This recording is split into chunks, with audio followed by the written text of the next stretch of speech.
Hi, it's Matt McCoy here from Recovery Life. I thought I'd record a quick video blog, or vlog as they call it these days. I'd really like to just talk today about 5 reasons why maybe you should give up drinking. If you read my latest blog post, you'll have an idea what this is all about. But really, we're coming up to the time of year now, Christmas, where people tend to overindulge.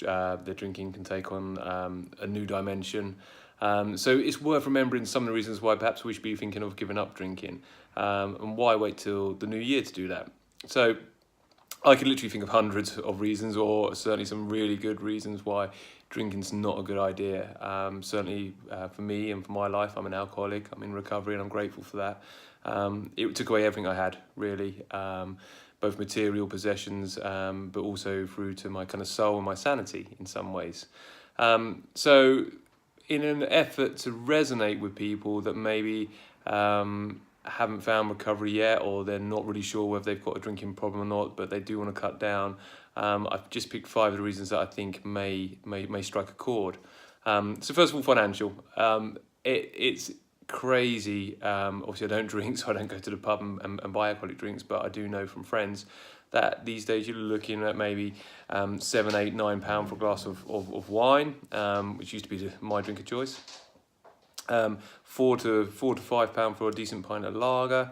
It doesn't take a genius, does it, to realise that soon adds up. So if you're going for a few drinks after work a couple of times a week, or some people go every night, add on to that the fact that you might have 1 or 2 slightly larger sessions in a given month, and you'll soon realise the amount of money that you're spending on drinking is quite significant. A way to motivate yourself to not spend that money and not drink is to think of something that you really, really want, something that maybe you're saving up for, and every time you could go for a drink, don't, and put that money away towards that purchase. So I know when I gave up drinking and I was all of a sudden trying to get into all sorts of different hobbies, and I had time on my hands, and we'll come on to that in another blog post, I decided to get back into gaming. I used to be quite a avid gamer with all the latest games and games consoles, so I thought I'd buy myself a new Xbox.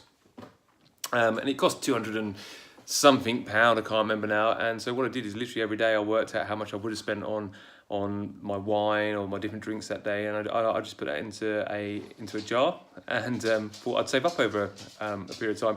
Well, lo and behold, less than a month, I'd saved up enough to buy the latest Xbox and a few games.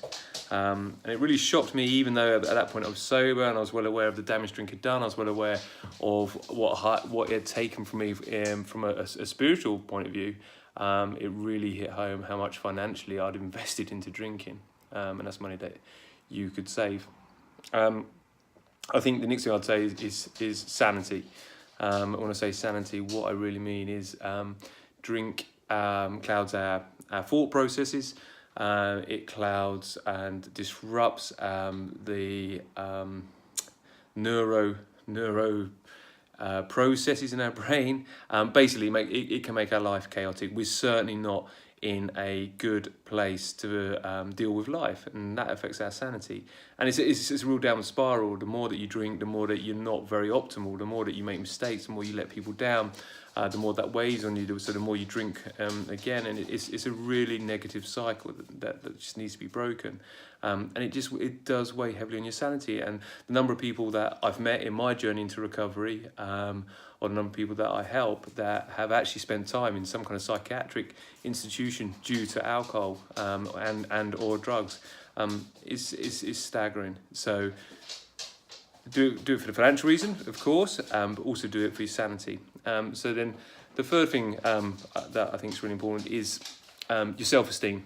So I think that's linked to sanity in some ways, but self-esteem is a very fragile thing, and it's not uncommon, of course, to suffer from low self-esteem. Plenty of people do. In fact, a majority of people do, I think.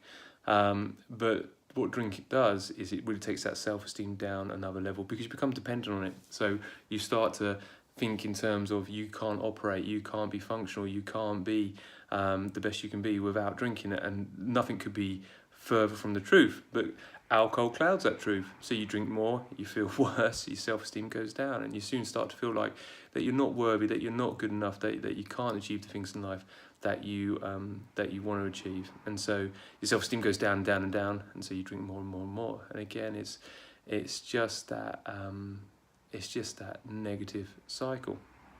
So then the fourth thing that I think is a great idea, so I'm kind of turning this kind of positive now, is it's the time. It's the time you get back through not drinking.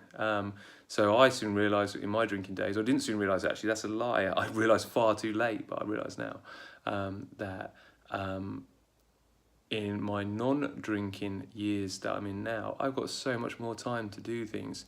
I've started many different hobbies. Sometimes I might not be doing a hobby, but just to chill and relax, I've got time to do everything and anything I want.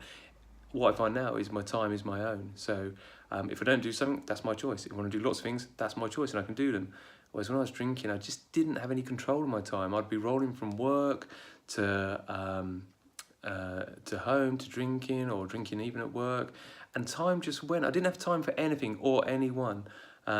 So as a consequence, I didn't have any valuable time to do anything that was beneficial to me. So then lastly, I think what I would say is we have to touch on health. And I think the reason that I kind of was umming and ahhing around health is I think that's what everyone says, oh, don't drink because of health reasons. And I think the danger of that is if you feel like you're a healthy person, you think, well, okay, I drink and I'm healthy, so I can carry on drinking. But really, that's probably not the case. So from a health point of view, it's not just about weight gain, and it's not just about liver disease, for example. It's all the other things that go with it. So for, we look at mental health, for example, anxiety, depression. Alcohol is intrinsically linked with those things. Alcohol is a depressant. It does induce anxiety, and so what we do, we drink more to try and suppress that anxiety, but then actually as we withdraw from alcohol, it induces anxiety even more and more and more. And in my worst drinking days, I was so anxious I could hardly leave the house. I definitely suffered from depression. Lo and behold, now, years later of not drinking, I don't suffer from those. Thank God I didn't. I don't suffer from those symptoms at all anymore. And that's kind of through me going through my own program, the recovery program, that now I'm rid of those horrible mental issues that so many people do suffer from. So I think, yes, do stop drinking for health. Stop drinking for a number of reasons. And if you're watching this video or you found the website, the chances are that you know someone, or you are someone that's thinking of giving up drinking, or you've tried and haven't been able to. Please do contact me. Please do reach out. I'd love to help you. Life in sobriety is marvellous and wonderful. And it's definitely achievable. So maybe I'll do another blog post with another 5, and maybe I'll do some more vlogs. I've really enjoyed making this one. But just for today, I'm sober, and I hope you are too. Thank you.